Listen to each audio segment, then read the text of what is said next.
Welcome to In Good Company with Mitch Morse. I'm your host, Mitch Morse, and I'm joined always by just a really good buddy, Casey Hahi.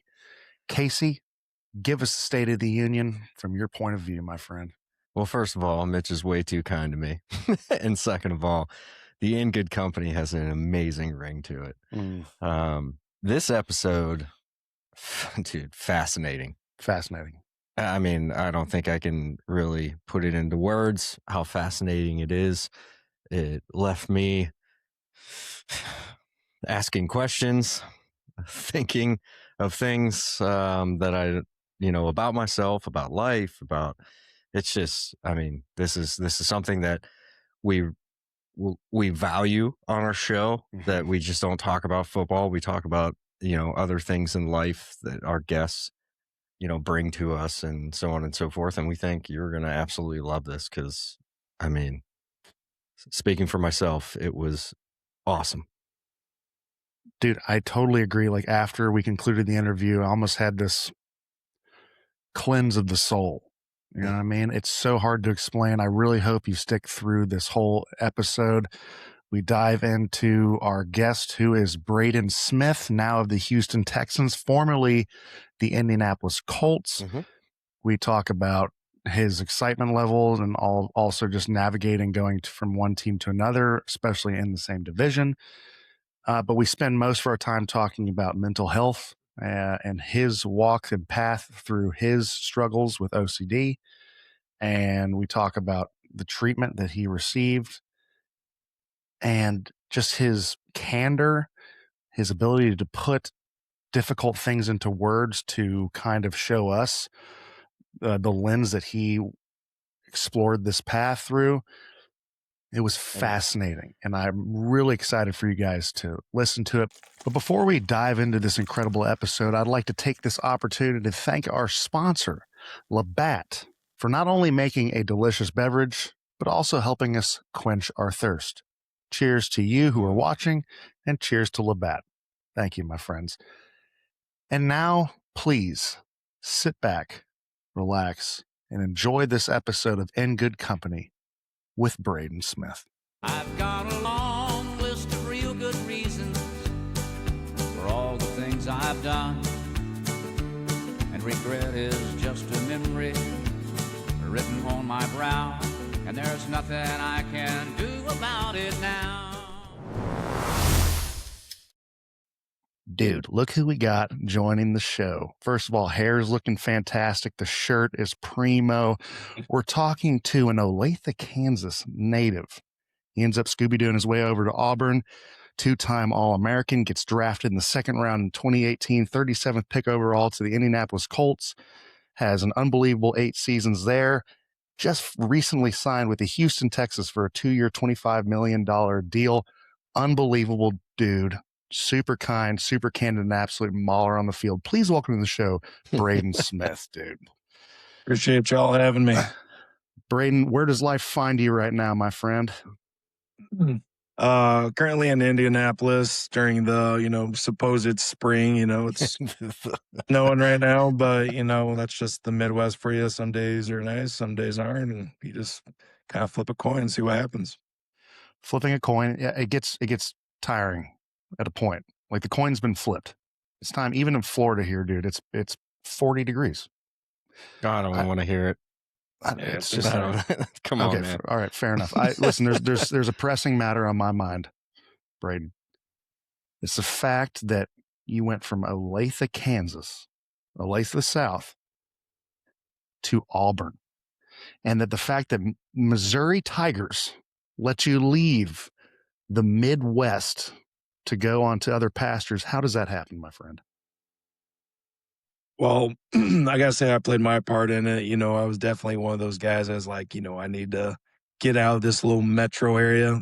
I love it, love growing up into it, but it's kind of like one of those things where I kind of just gotta spread my wings a little bit, get a little bit out of my comfort zone. That's where the growth happens. But, something too, just when I took a visit there, I mean, it just had that feel to it. Sometimes you just can't ignore that feeling, and we ultimately end up where we're supposed to land, and the rest is history. No, it is. So, because I imagine you met your wife at school. Is that right? Yes, she's a Birmingham, Alabama native, so And, okay. And she played, oh, she was an athlete too. Is that right? yeah, she played softball at Auburn. Well, she were the same class too, so it worked out. Sweet. Dude, I mean, talk about it was built in. It was meant to be. Okay. Listen, I will take that. Do you ever end up back Kansas City's way? Do you ever go visit back out?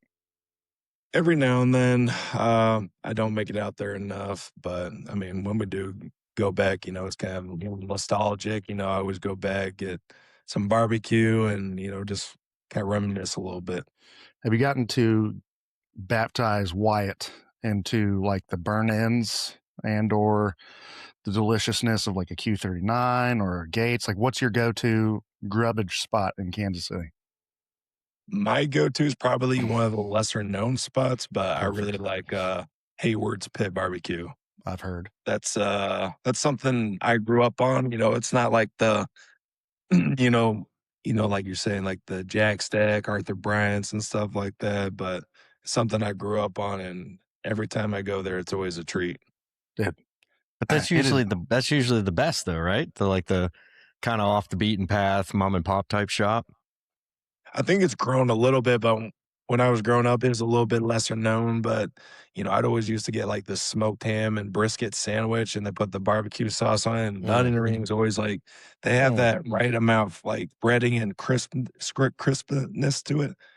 And that's always my go-to, and I can't get enough of it. Casey, that's loyalty. a real fat boy speaking his love language. Dude, you could see his eyes pop out. Like that was a religious experience for the kid. Listen, you spent the last 8 years, unbelievable years in Indianapolis. Free agency comes about. You sign with the Houston Texans. Congratulations, my friend. Well deserved, well earned, especially going into year 9. What was enticing about the Houston Texans? Because listen, not to put your business out, but you've made a lot of good money, and I assume that this was one of those things you had a few options. Why Houston, Texas? Yeah, so this is my first time really dealing with free agency. I did an extension before my 4th year, so this was kind of new territory to me. And let me tell you, I didn't realize, coming into it, I thought free agency was going to be a lot more fun than it really was. But like literally just hours into it, I'm like getting anxious and options are just getting smaller and smaller. I'm just like, what the heck? Like my agents call me like, oh, this team's out, they're out. I'm just like, dang. So, it's kind of a little discouraging at first, but something I really just wanted to, a team that could really compete and contend and, playing in the AFC South like we go against the Houston Texans every year. And, I love their style of like physicality and, obviously they've had a lot of success over the years. CJ Stroud's a great player, great defense. And, just it's a team I felt like I could help out and, hopefully able to help out over, the time I'm there. And, yeah, I felt like a change of scenery was needed, and obviously there had some other things in Indianapolis that they needed to get taken care of, which, over the years, like I completely get it, and it's business is business, and just kind of excited to stay in the AFC South too because it will be kind of cool to play them twice a year. That's always kind of adds a little extra angst. Oh yeah. Well, I mean, listen, it seems like an amicable split, but it definitely doesn't hurt to have a little juice in the fire when playing the AFC South. I found it fascinating that you go from one AFC South team to another. You have this intimate knowledge of this team. You face them twice a year and then possibly in the playoffs at certain times. Like, was it strange? Okay, let me start this over. You go from one AFC South team to another. Was it strange or was that a comforting experience? Well, I think just first of all, like it definitely kind of gets you out of your comfort zone, just going to a completely new place. Cause I mean, you think about just being here for like 8 years, like I have my people here, I have everything set up the way that I want to. And, obviously moving's kind of a pain in the ass anyway, but yeah, I mean, there's just the comfort here, but also I felt like getting out of my comfort zone, it was kind of necessary. And, I do have knowledge of our team and stuff like that. And, it will be helpful, like obviously playing them, but then again, they also have knowledge of me. So it kind of offsets a little bit, but I mean, I'm excited about it. I love those guys over there. I love the O-line room, coaches and course. stuff like that. Owe a lot to those people, but it will be kind of fun to obviously go against them. And it's like been a lot more common thing with like Indianapolis Colts player going to like divisional foes, especially like Houston. I mean, we had Danico Autry, EJ Speed, and I'm sure there's many more. I mean, some guys just rotate around the AFC South, like especially like the defensive line. It's like, damn, I wish this guy would have gotten out here a long time ago. He was just rotating different teams in there. I thought at one point, whenever I was in Jacksonville with Mitch, at one point we had every single player that we let go or went to free agency went to Houston. Dude, Houston's just got a thing for snagging dudes in the AFC South, and then they always play really well against their opposing team. So, dude, the stage is set for the kid to go off. That being said, you talked about it. Like, if I think about the Houston Texans, the first thing I think about is that nasty-ass defense, dude. I know training camp's not going to be the most fun, but it's got to be nice to think about Sundays you sitting and you're on that same team looking at your fellas, that defense going off. No, that's definitely one thing. I mean, obviously, it's going to be great to go against those guys. It's not going to be fun, but it's going to help me obviously go against good competition. Help refine the skill set, and it gets you prepped for when you go against other teams because it's like those are like the top guys, especially with those DNs they have on either side. I mean, that's a nasty duo. So I mean, it's going to be really cool to be able to play on a team with the defense like that. I mean, you're going against the best Yeah. every practice. Yeah, so it's really exciting, and never played on a team with a defense like that, so it's gonna be really cool. I don't think many people have, dude. I mean, that defense is one of those defenses, especially from an offensive line standpoint, where you take a little extra ZQL the night before you go to bed because you might be tossing and turning a bit, just thinking about the folks and what Mr. Danico Ryan's going to be doing on the other side, trying to sauce you up. You talked about CJ Stroud, and I find him fascinating in this this space of quarterbacks being moved and people and the narratives about quarterbacks on teams and rising or falling or bust or not. I'm of the camp that I feel like CJ Stroud is on the precipice of taking that next step. I think he has the potential to be a prolific quarterback that we saw his rookie year. What excites you about working with CJ? Yeah, I mean, obviously being in the AFC South, like I've watched him for years, on the opposing sideline and stuff like that on the field. I mean, he's obviously like a great quarterback. I mean, you watch what he's capable of over the years, and yeah, he just seems like a guy to me, really just like stays within himself. He's not a guy to lash out or get frazzled or phased or anything like that. Obviously he's big into his faith, and he was actually the first guy to really text me once I signed there, which I thought was pretty cool. And I'm excited to really get to know him on a personal level. But I mean, he's a really great quarterback, and obviously coming from a place where quarterback stability has been, just nonstop. Like I've had a different quarterback every year, and it's nice to go to a team that has that stability. And obviously he's a great player, a young player, and the sky's the limit for him, and he's only going to continue to get better.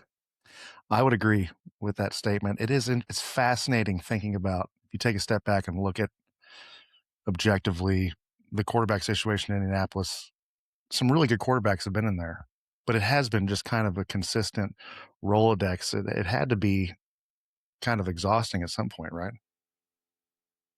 Yeah, and that's kind of the one thing that I can't fault Indy trying to get the quarterback situation solved this year, because I mean, if you don't get Daniel, then the cycle continues, and I mean, you need that stability of that position. I mean, that's the biggest position on the offense. I mean, just being able to have the guy run the show.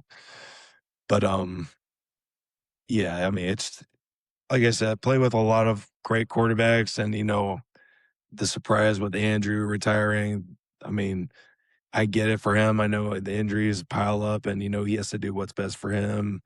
So I mean, I don't fault him on that. And then there was the hope that Philip was going to stay, but then he retired and came back this year, the last little, 4 games. And then, yeah, I mean, every quarterback's come through, and then it's just either didn't pan out, injuries, retirement, just different things here and there. And the same thing happened to me at Auburn because we had a different quarterback pretty much every year. So it's kind of followed me wherever I've gone. So hopefully that can stop now. Dude, absolutely. But what a great perspective to have. Low hanging fruit here, dude. Tell me what it was like in that locker room when high school coach Philip Rivers rather comes back in the building and just seems to, I mean, I wouldn't say take up where he left off, but really seems to interject some life into the building. Yeah, for sure. And, unfortunately, I got injured the week before he came back and like was playing, so I didn't really get to play with him, but just like watch him in the meetings and stuff like that. Obviously, he's in a class of his own. I mean, he's smarter than most coaches. That's the way. I mean, actually be able to go on the field and see every defense. I mean, how many years? 17 years or something like that. I A don't know lot the of number, years. but he's seen it all, and he can call out a defense, check the play to something that we don't even have in the playbook. It's like, no, no, just run this route.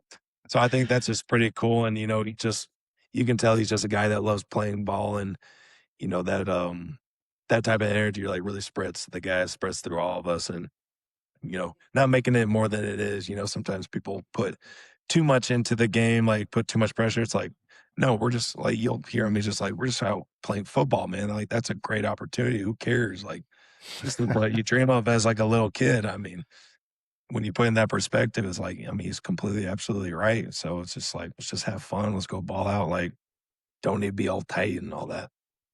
Which is easier said than done in this game, correct? 100%. And 100%. And the unfortunate circumstances of him coming in are that Daniel Jones goes down with that Achilles.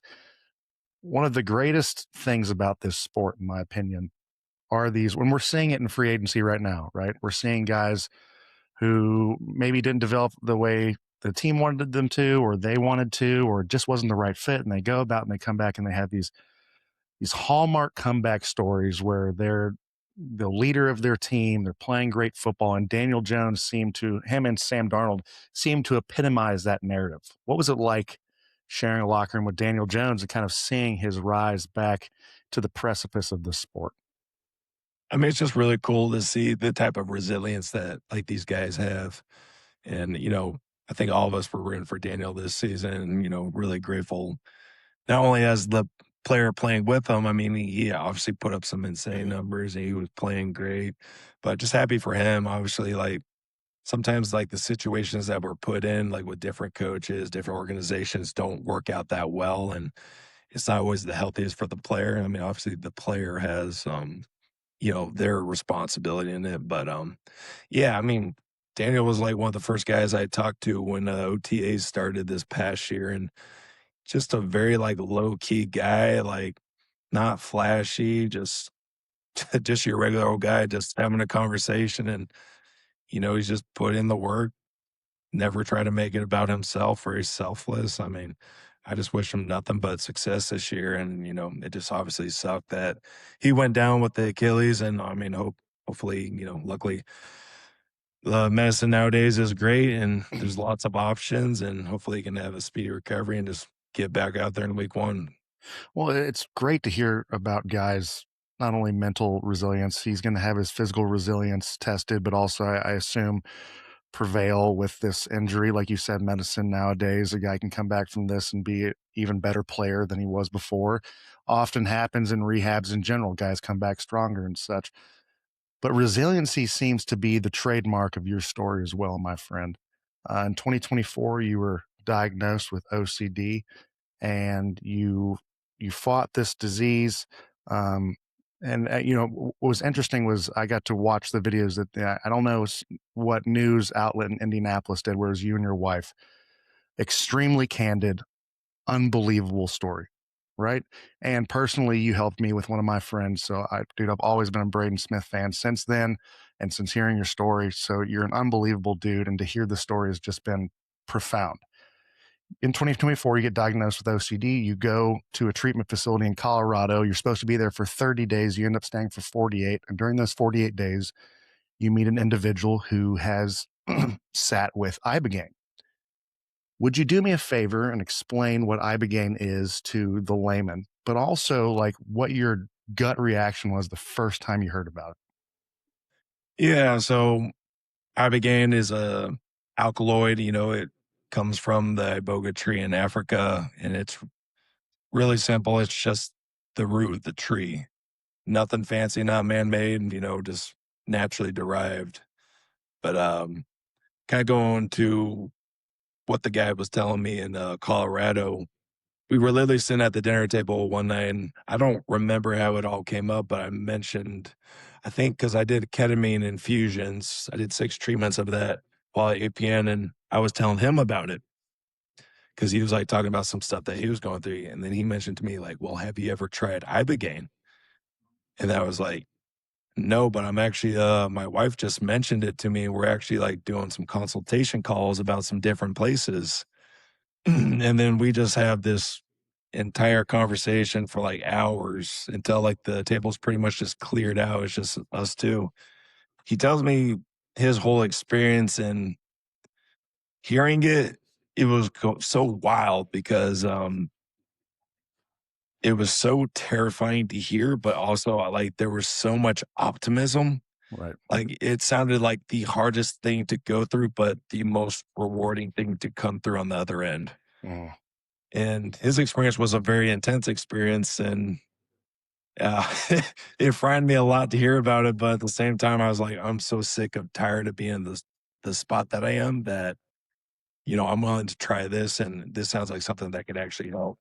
And he told me the place to go, and I'm really grateful. I think they are the best of the best. And the place is called Ambio Life Sciences. And I actually just got done coming back from a retreat 3 weeks ago. This time Oh, more for maintenance. I had a concussion or two this year, and I think it's really good just overall just to help with like neurogenesis and just continuing mental health and just TBIs and all that. mhm. It's yeah, we'll get a little more into it as we go. No, because believe me, I've walked with concussions as well. I had 6 documented. My brother actually suffered from a TBI at 6 months old. This is something that resonates with me profoundly. You said it, like you're sitting at this table with this guy for hours. He's telling you his experience. It was a positive one, but I'm sure diving into the nitty-gritty of it, it's got to be a little bit terrifying of not knowing what to experience. But I assume at the juncture you were at, you were willing to make that leap of faith. When was the exact moment you decided to make that leap of faith? I mean, his story was so compelling. Like, so the way they divided up, there's different parts of the treatment. We'll kind of get into that, but going through his ibogaine part of the treatment, like for him, it was complete torture. Like it was horrible. And he'll tell you like ibogaine gives you exactly what you need. Mm-hmm. And then we do the second part of the treatment, which will help a gray day between to kind of recover because it is very taxing physically, all emotionally, spiritually. It just depletes you, just knocked out. It feels like you just walked 1,000 miles. But and then his 5-MeO experience, that's the second day. It pieced it all together. And it was the most beautiful experience, and it made everything that happened during his ibogaine experience like make sense. It all pieced together because they'll say like the ibogaine kind of puts you through the blender. It's basically like kind of like you're knocking out that scar tissue, Mm-hmm. and then that scar tissue is just sitting in there. It's like, what are you gonna do with it? And then the 5-MeO is just like someone that just like you're like the sauna where you're sweating out that lactic acid and stuff like that, and then you feel great afterwards. So hearing that, like I said, the the fear was at an all-time high, but also the optimism.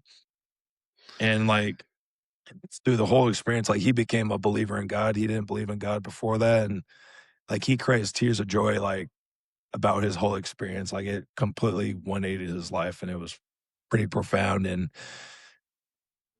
being in that dark spot that I was, it's like, man, I need something that can help me get to that light again.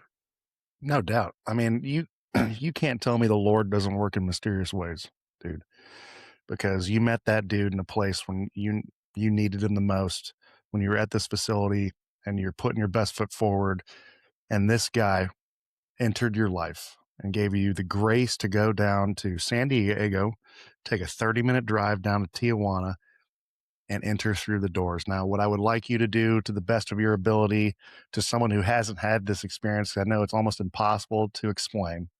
Yeah. From the time you open that door to enter to the time you opened it to leave, what would that kind of look like? Yeah, so obviously flying to San Diego, you spend the night there. They pick you up in the morning, 30 minutes to Tijuana, and you'll usually be there. It's a group thing, so it'd usually be 6 to 10 people. And you're all just in like a little SUV head there. Everyone's kind of quiet, everyone's kind of nervous. You get there, they do intake, do medical. And, I really like Ambio, like I was talking about, because they are very professional in terms of they make sure, like, if there's anything in your system that could interact with the medicine, like, even if you say you'll sign a waiver saying, like, go ahead and treat me anyways, they will still send you home because they do not want to risk, like, your life by any means. So very professional in that end while also keeping it very, like, ceremonial. And it doesn't feel like you're in a hospital room. Like, it's very much part of, like, the tradition of, like, where the whole we'll get to that. I'll get to that. But they do the intake, get your vitals. They kind of later that day you go through sweat lodge, and very kind of like traditional in terms of like, it kind of looks like an igloo, ceramic igloo, or you'll do one that's literally just like tree branches falling down into an igloo. But that's kind of like a spiritual cleansing, they're burning herbs in there, everyone's singing, chanting. It kind of seems a little crazy. That's like your first experience with the whole thing. It's like, what have I gotten myself into? But you come out of it, they call them doors. You do 4 doors and one for like each element, like earth, air, wind, fire. Mm. And that's like 60 minutes total, which honestly, you come out feeling great. Like you feel energized. You don't feel depleted, which I always thought was interesting because I come out of a sauna. I'm just like, I'm toast. But yeah, we do that. So another thing that we do during the week that kind of sucks, we get our ports put into our arms and they'll be there the entire week. And that's just because we'll get so many fluids. They'll give us a magnesium drip before we actually do the ibogaine, and that's also in case of emergency if something happens, which nothing ever happens, but you have to prep for whatever can happen. They can give you something just like that, and they don't have to prep you or anything like that.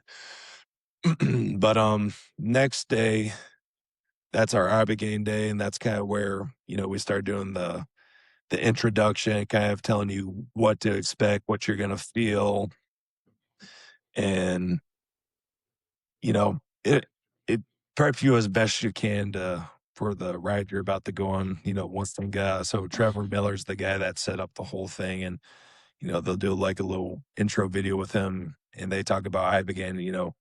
It's just like like a roller coaster.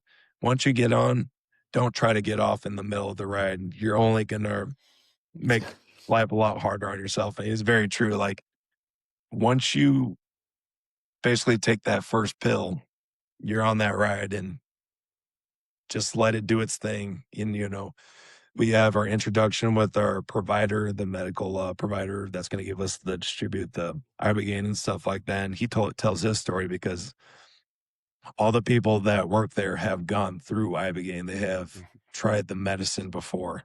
So I think that's very important because if you're going to tell people what to expect and how to interact with it, you might want to have some experience yourself. I would not trust it otherwise. Yeah. But yeah, we have one-on-one coaching that day, kind of talking about our intentions. And prior to this, we have in the weeks leading up to it, we have 2 coaching sessions where we start to like think about what we want to work on, what we want to ask the medicine. Like I said, intention. So you're not going into it and just like, hey, I'm just here just to have a good time. Like everyone's there to work. Like this is a lot of people that are kind of on their last leg. So we're doing one more one-on-one coaching session, just talking about our intentions, continue to refine it, what we really want to get out of this experience. And then we're making our burn lists. And that's basically like writing down all things that no longer serve you, things that you kind of want to do away with. There's a new version of yourself being reborn, so get rid of that old stuff you don't want in your life. And we'll start the actual treatment around 8 p.m. at night. And we're all standing around the fire doing our burn list ceremony and stuff like that. And then they give us our first flood dose. And that's kind of the moment where you're like, all right, there's no turning back now. And y'all just kind of take it. And with ibogaine, it works very slow. Like maybe an hour to an hour and a half, you'll start to feel it. My father-in-law came along this time and did it, and he was one of the last ones to feel it. And it took 2 to 2.5 hours for him. Wow. So very slow, and it's just kind of like you're waiting there. It's kind of like nerves. It's like, I can't go back. What's this going to be like? And you're just kind of sitting there because you'll take your first flood dose. 30 minutes later, you take another. 15 minutes later, another. And then 15, you take your final dose. And then I'm trying to think, it might be like 9 o'clock or 9:30 that we all go down to our mattresses, and nice little setup. We're hooked up to heart rate monitors the entire night, full staff. Like there's 7 or 8 nurses there watching you the entire time, not interacting with you, but just, you need something, because when you're like under the influence of ibogaine, like your body's ataxic, you go into ataxia, which basically means like you kind of, you're very discoordinated. You're not going to be able to get up by yourself. Like it's kind of like you're a toddler trying to learn how to walk, or an infant trying to learn how to walk. Like you need all the assistance you can get, because like you're shaking, like you can't really move that well. And different things, very nauseous. So you want to go very slow, because a sudden movement, like you're vomiting. And we also fast after lunch. So we have really nothing in our systems. And, that's a big reason for it. But yeah. I'll kind of go.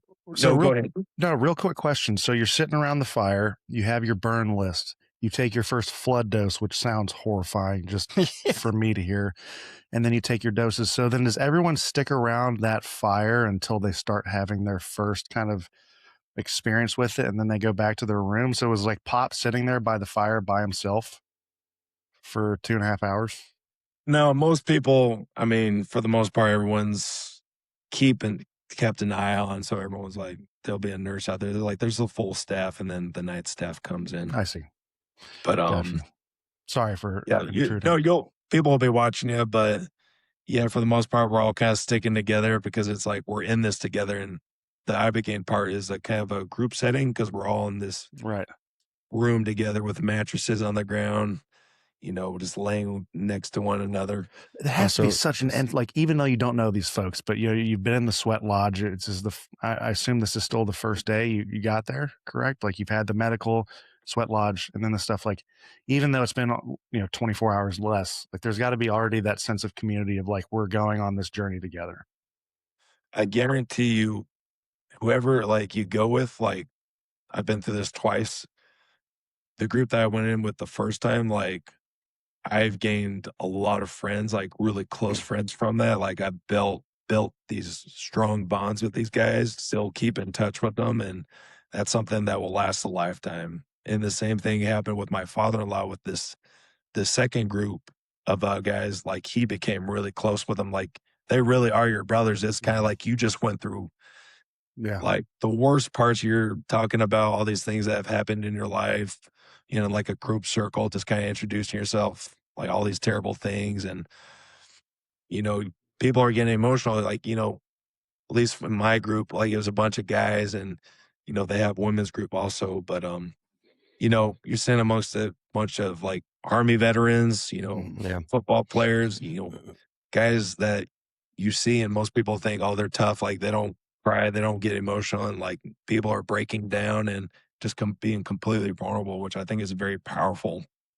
So you're seeing each other at your lowest lows, and it's kind of like you see that journey like within, and like the healing that goes on. I think it's just really powerful, and I guarantee whoever you go with, you might hate them at first, but you're gonna love them when it's all said and done. I would also have to think too, like with this type of treatment medicine, like I would have to say, to your point and what you're just describing, like you have to be all in. No, but I would also say, Case, isn't it like inherently wouldn't aren't you guys also kind of helping each other out? Because I assume that's part of the thing is like you're in it, right? Yeah, and one thing they kind of like talk about too, like going through the whole treatment, like you have to really want to do this. Like there's a lot that goes into it. Like it's not the cheapest thing to do. There's a lot of pre-work involved. Having to actually get to T1 is a lot of work. I mean, there's a lot that goes into it. It thins it out. Like if you're really there to go through the work. And one thing about ibogaine also is not euphoric. You're not going to feel butterflies. Like most people, like it's a hard time because it opens you up emotionally, and most people aren't ready for that. Because I mean, you think about repressing emotions for the longest time. I mean, that's just kind of like how life is nowadays. So, Braden, you're back in your own room. They have the EKG on. They have nurses around. You've done a flood dose, another dose 90 minutes later, and you've already done another 90 dose. You're on a fast. You're feeling a little nauseous. What happens next? Yeah, so you're just kind of sitting there. You're on your mattress. All the lights are turned off. They have like a candle lit in front of each mirror. So we all have like these mirrors in front of us with a little bit of like a flower arrangement. You can put some totems there, which would be like, you know, for me, I brought a little toy monster truck that my son put. Why? That's like Dude, yes. something to kind of like anchor me and, you know, remind me why I'm there and stuff like that.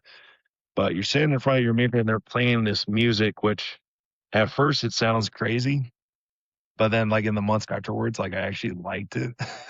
It really impressed on me.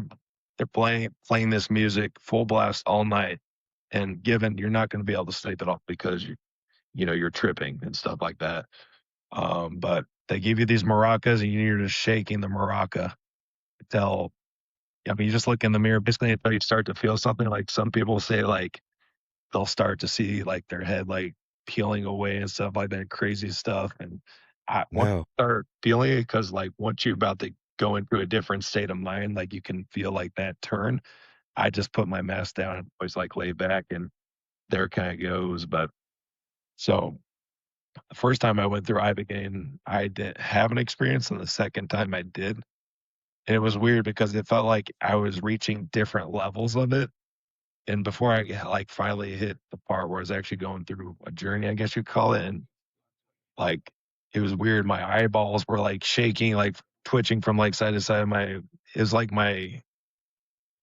I was going into focus, like a camera, like focusing in. Then it's like, all right, the movie's starting, which it felt so weird.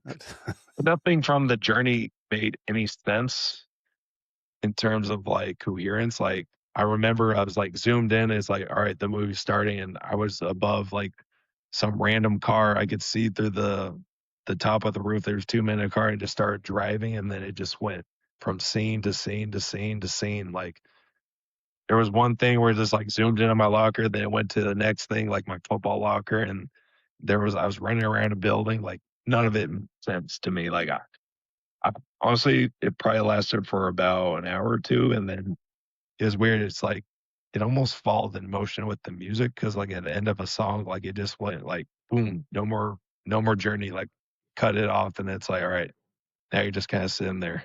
Wow. Weird. But yeah, you're sitting there all night. For me, it's also there's like they talk about how you have to get rid of certain energies. Right. Some people have tremors, some people, you know, belch, some people fart, some people. Hell yeah. So there's just different ways. For me and most people, it's puking.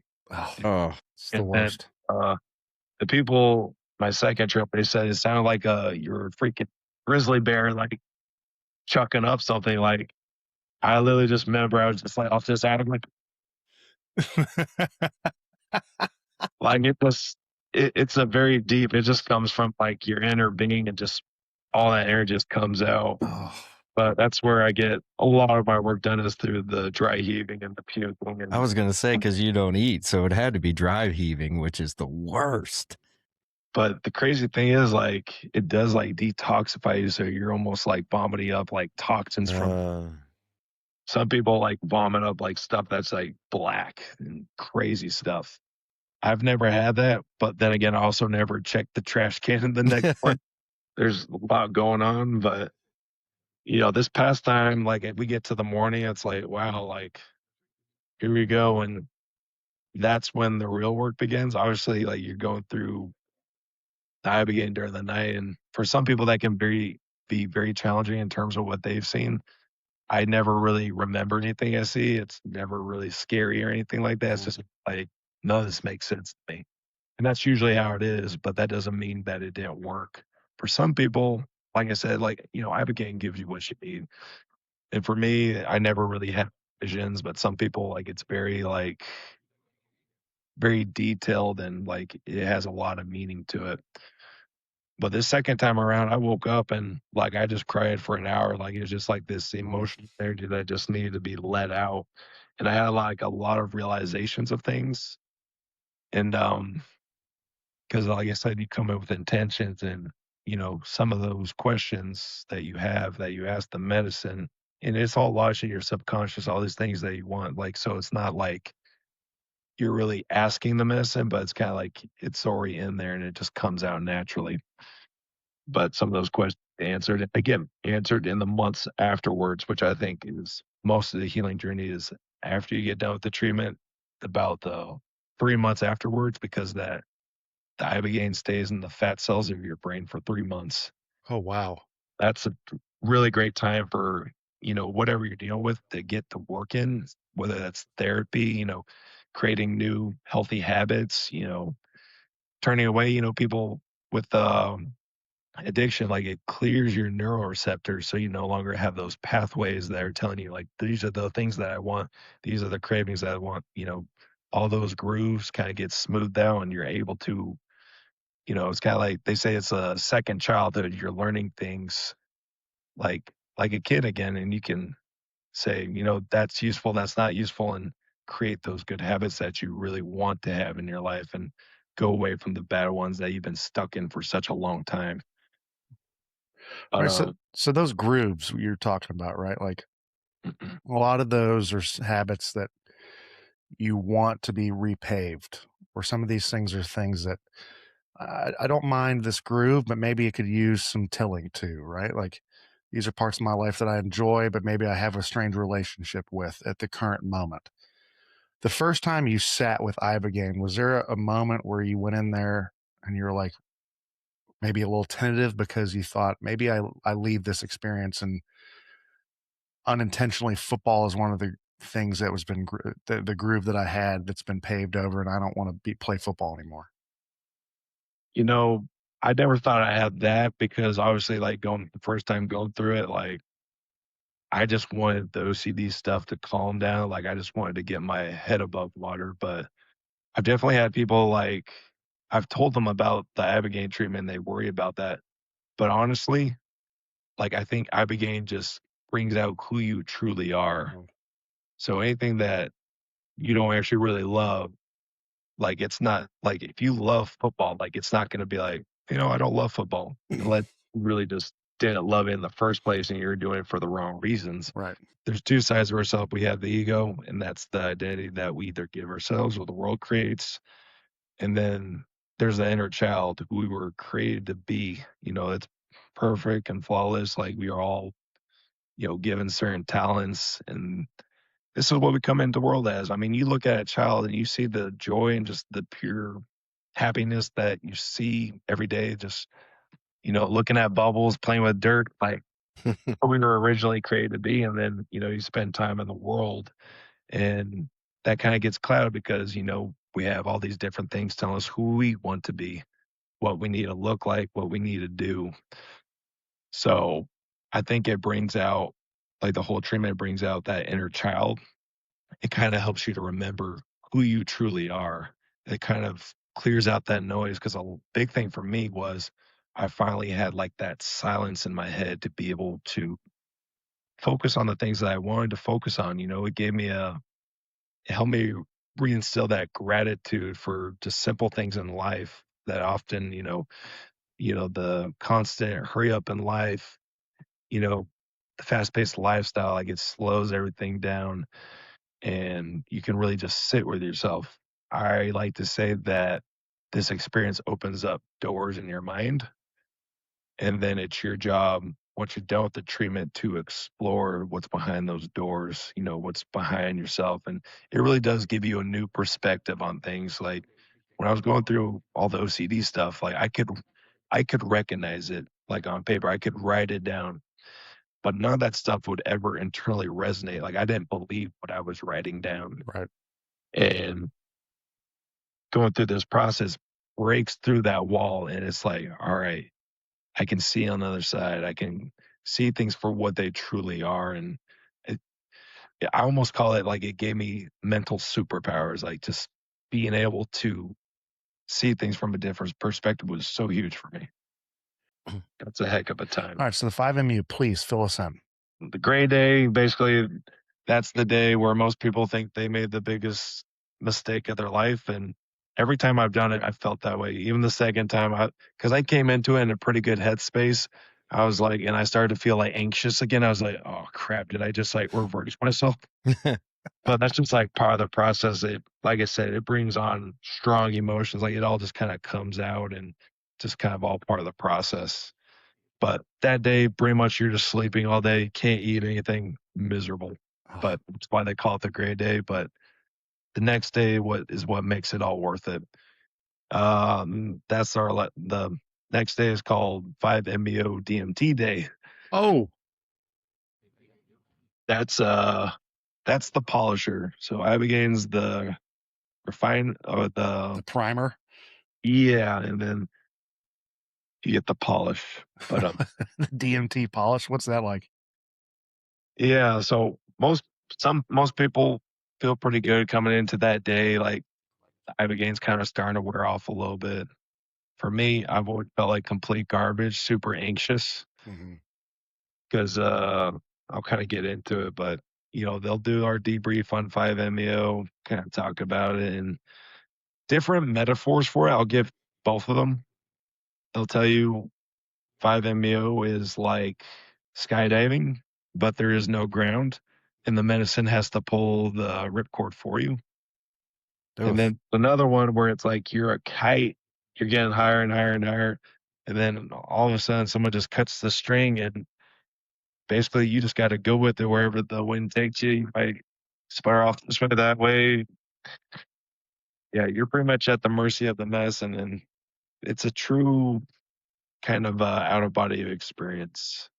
And people liken it. So 5-MeO DMT, it's released in your brain twice in your lifetime, once when you're born and once when you die.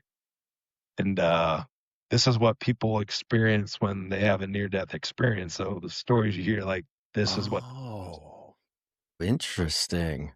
And the way they administer the medicine, like, you'll smoke it. And it's crazy because it literally looks like the tiniest salt granule, like even too small for a mouse. Kind of like talking about like the grin. That's how small the medicine, but it's so powerful. And this one's very spiritual. And for me, it's not necessarily anything that you see. Like, you're not going to see anything crazy. It's more of a somatic experience, but one experience that you cannot mistake, and it's very hard to describe. I'd say most of the time, most people describe it 1% of the way, and the other 99% is just kind of the wonder and mystery of the medicine. But my first experience with it, they give you two hits. The first time, like, I don't know what I'm getting into. I take the hit, I fall back. I kind of feel nice, like, I kind of feel like I'm just kind of floating. I wasn't there yet. I didn't know at the time. Second, I was like, well, I'm here. I might as well do it a second time, because I actually had a buddy in there that I became really good friends with. And he's like, do it again. I was like, all right, might as well. Right on. Gave me that courage, because I needed a lot of courage, because I was my first time going, like, I was in a bad spot. Like, I had the expectation that my OCD was just going to be gone, and gray day heightens everything. So my OCD not only felt like it was still there, but it felt like it grew exponentially. Like, times is worse. I was like, oh my God. Like, it was funny because on that gray day, so they take your phones away for good reason because you don't want to be sending anything out while Yeah. you're basically and I had the host send a text to my wife basically saying like, I love y'all. I can't wait to see y'all. And just, it sounds like I'm just like, oh, everything's going great. I told her like months later, no, like that was my goodbye message. Like, we're just like Oh, not coming back. Like oh, that's what it felt like. But going back to the 5 a.m. to go, basically how they administer it, you first he's like, all right, take a deep breath, blow out. Take another deep breath, blow out. And they heated it up and then they put it to your mouth. And it's like, all right, inhale like 10 seconds, like 10 seconds. and you can feel it's like get it all into your lungs and you can feel it in there. And then you hold for 10 seconds and it's like your whole body's just like shaking your cannonball because it's about to be like this ultimate release. And then at the end of 10, it's like release and you just fall back. And immediately, like you're torpedoed past heaven, past the universe, past anything in existence. Like first time going through it, it was crazy. I was like, I don't know if I like it. Like, that was the first thing that was going through my mind. But I was like, all right, like I'm just gonna let the medicine work. And it's one of those experiences where it's kind of like you just become the fabric of reality and like you're just part of everything. And it's hard to describe with words, but this Sure. message a bit. But you know, I think this is the one that really, because it's called an ego destroyer. Literally, all your identity's gone. Like you're just a soul. You're just your inner child, and that part of you just comes out so naturally. All these emotions, and I just start crying out to God, and I ask Him to heal me. And craziest thing, once I start like asking for His help, and basically, so first of all, you pretty much feel like you're paralyzed, not paralyzed, but your mind separating from your body, out of body experience. So I'm just laying there. I can't really move. But once I do this, like I'm calling out to God to like heal me. I shoot up like I'm being exercised, just like from the bottom of my soul, like this, like scream grunt, and this Yeah. went on for like a long time. Nothing's coming out, but something is coming out. And man, it was just so powerful because once I was done with that, I just fell back onto the mattress and it was just like this serene peace just engulfed me. Like it just seemed like everything was going to be okay. It felt like I was reborn and just this cloud of like fear and anxiety and dread, like it was just gone. It was like I could see things like I was like a little kid again, like I was a baby seeing the world for the first time. It was amazing. Wow. I went out there, like, onto the little patio area. They give you, like, a bowl of fruit. It's, like, the first fruit Oh, I bet ever that given tastes into life, so good. and I just bawled my eyes out. It's like, you just it's just this cloud taking away every bit of anxiety and depression that I had were just gone. Like, most beautiful experience I've ever had in my life. Like, it felt like I truly connected with God, and it let me know that there's nothing that could separate me from God's love, that I can't screw it up. There's nothing like all you have to do is a simple thing, like just literally just calling on Him. And wow, I mean, that just really just opened up my heart and my mind. And it just put things in such a simple way for me to understand. It's like, it's not complex. Like, love is greater than anything in this world, and nothing can overcome its power. And it was profound. Like, it's one of those things like, you can read the Bible, but it just summed it up into one experience as like, I just understand now. Right. Get it? I never felt more close to God than through that experience. And not saying that everyone's going to have that same experience, but Sure. Yeah. it was what I needed. And whatever God's going to communicate to you or whatever needs to be communicated to you, you'll usually get through that experience. It may not reveal itself immediately, but it'll reveal itself in like months, even years afterwards, I feel like. Dude, I feel like calling it a sense of liberation is an understatement. And the crazy thing is, this is 10 minutes. 10 minutes? Short, very short. Oh It's my not gosh. Well, because you went through absolute proverbial hell for what, 18 to 36 hours, depending on the dose. You sit with yourself, and in 10 minutes, it all kind of just comes together. all together. And, it's like I said, the other guy that told me about it, like he went through his own hell, and then it just made sense when he went through that experience. And for the most part, it makes sense for people at the end of it. It just brings it all together, and I think those medicines work really well together. I probably wouldn't do one without the other because I feel like it's kind of like the perfect setup. Of course. Uh, it had to be a fascinating experience to bring your father-in-law in on this. Yeah, no, I mean, for him, and he can explain it his own way, but he didn't really know what he was coming to do. Like most people kind of come in and they have an idea, like, yeah, like I want to get off this and that, and then they find out like there's much more that they didn't know that they needed, Right. and yeah, he got more than what he thought he was gonna get. And it's what he needed. He just didn't know that he needed it. Of And course. going through his healing journey now, and one thing I try to tell people and is, well, at least with his experience, it's like, don't try to save anyone but yourself right now.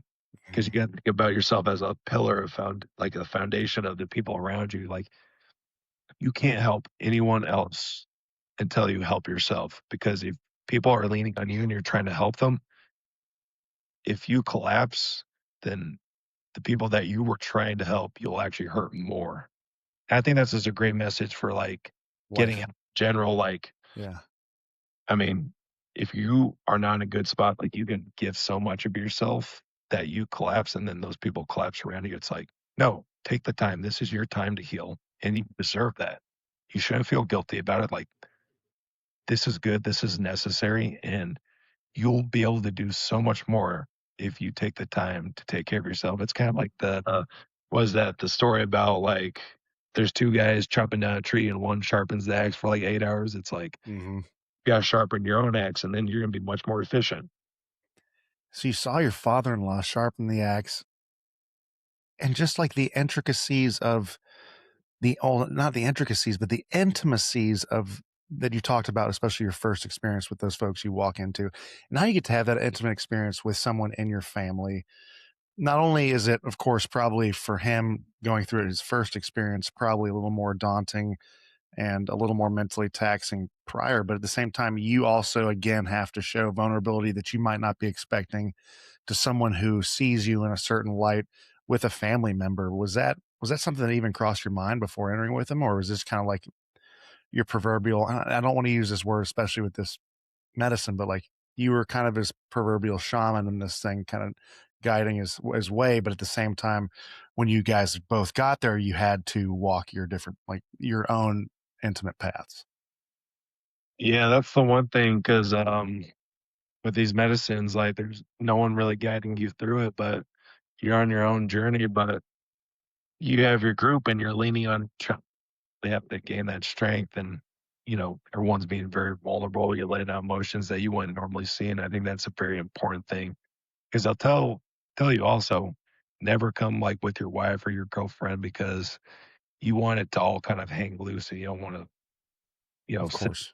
you don't want to be reserved. You want to just speak your mind freely because, I mean, that's important, not holding anything back because, I mean, that's where all healing comes from is just laying it all out on the table. And so everyone can see, so that you can see it clearly, bringing out the darkness into the light. Like that's a big thing. You just got to let it all out there. And, you know, I didn't expect to get as emotional as I did around him, and he probably didn't expect to get as he did.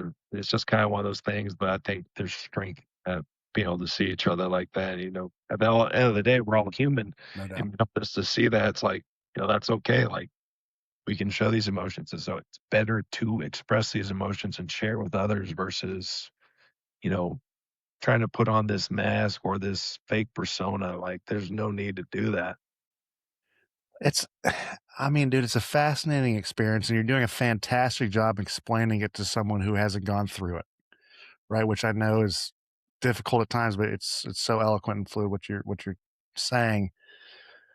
Kind of speaking on the same groove thing, and or kind of it's showing your true self or showing things that matter, discovery, these purposes. Maybe this isn't something that happened after these 5 days concluded, because you talked about how um, instrumental those 3 months are after. Was there something that you walked into? Because you walked into expecting all this stuff. You had a good gist. You had these meetings. I'm sure you did ample research. You knew the things you wanted to work on yourself. You open the door, and then the 3 months after, is there something that surprised you that you're like, I didn't know that was something that needed to be worked on with me, but this is something that I came out completely changed with? Yeah, I mean, I think that's a great question, and I feel like there's just so many bouts of that, and I'm trying to, like, focus in on something specific.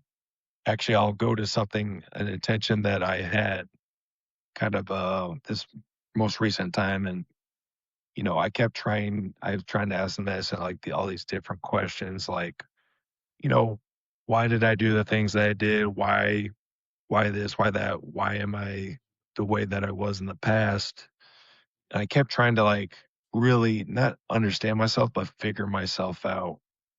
And literally, like, 2 weeks later, like, the answer was, like, the more that you try to figure yourself out, the more that you're gonna paint this false picture of yourself. And what you need to do is just be in the present moment, because who you are in the present moment is who you truly are. And it's not living life through your mind, but living life through your heart. Because when you live through your heart, not only are you being your true self, but you're doing exactly what God wants you to do, because you think, what is the greatest commandment? Greatest commandment is love. Mm-hmm. Love comes from the heart. That's naturally going to flow out. But, and I, sorry, I'm kind of getting a little bit biblical, but That's fine. Do your for thing, me, brother. I think the ego, like I talked about, what we're supposed to be, like our identities that we give ourselves, that people give us, like that's kind of like the flesh that they talk about.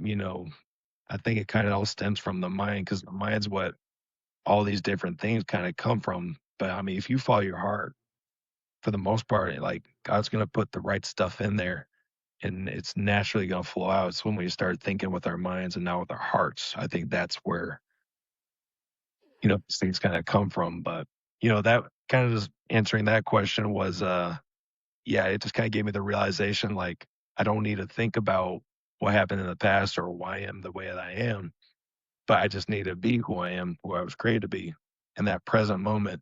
Because when you eliminate the mind, you'll be who you truly are. Because like the heart, the heart stays the same, right? The heart is who you are.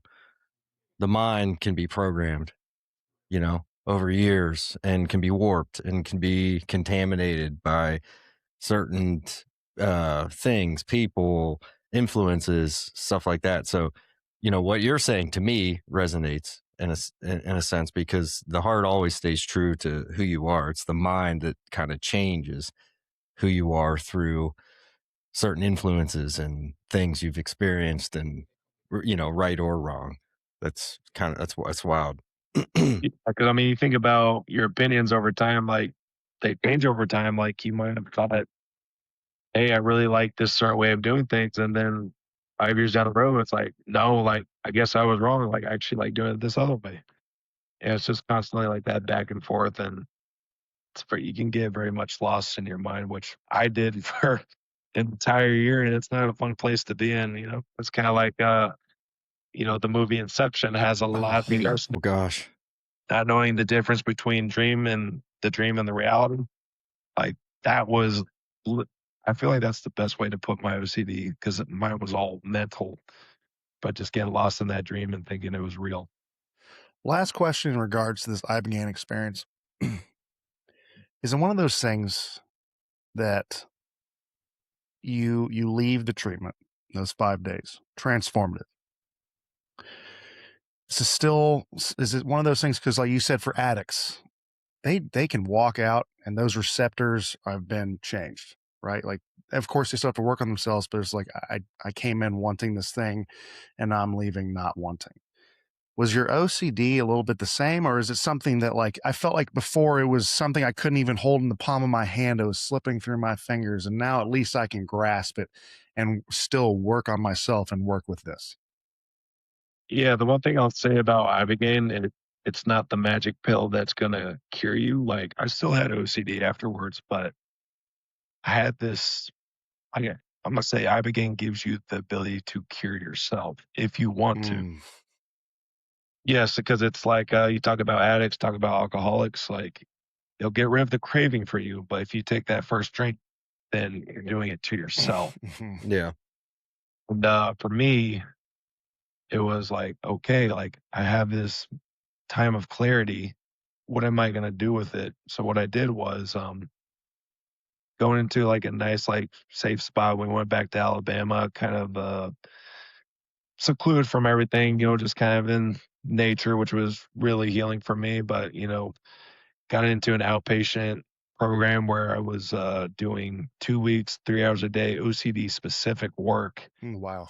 kind of grinding it out from there because during this that time frame, like you're very permeable, as they like to say, like you're going to absorb a lot, whether that's something good or whether it's bad, and you're going to learn exponentially because of the neuroplasticity in your brain is like, again, it's like a second childhood, and you just you don't want to waste that time. And that's one thing I would always like try to get the message out to people is it's not a cure all, No. but giving you ability to heal yourself and cure yourself. You still got to put the work in. No doubt, dude. This is fucking fascinating to So me. fascinating. I mean, this is truly like what you stepped into, what you put yourself through, your best foot forward into this first experience. I know, incredibly scary, but also like you have really good people in your corner. Courtney seems like an absolute rock star, dude. She just seems like a solid rock. I just Give me a kick in the ass when I need it. dude, she absolutely does, which is great. Like the best, like for me, the marriage, like my marriage with my wife, there's a of course, on all the things that matter and just how you walk this path. You guys are like this rock solid, but there is a little bit, seems like a little bit of a yin and like a beautiful yin and yang in this thing, dude. Yeah, 100%. I mean, I would say I'm more the calm type, like, let's work this out. Very much like, no, like we're going to deal with this now. We're gonna but yeah, we definitely like balance each other out really well. And it's kind of funny because it's like you couldn't find two more like different from each other, which is kind of funny, but it works in perfect harmony at the same time too. Dude, perfect harmony. It's awesome in this life when you find someone who you just vibe with. It's the greatest experience you can have. And when you hit a home run on one of the greatest decisions you can make, one of the most prolific decisions you can make, it's a beautiful walk of life. Is the wife stoked about the move to Houston? Or, I mean, maybe not stoked, but like, what's her thoughts on moving the family pod to Houston, Texas? Going to Houston, so we went last week, obviously, to fill out paperwork, make things official. And I didn't realize it was the fourth largest population in the Brother, Brother, strap in. Yeah.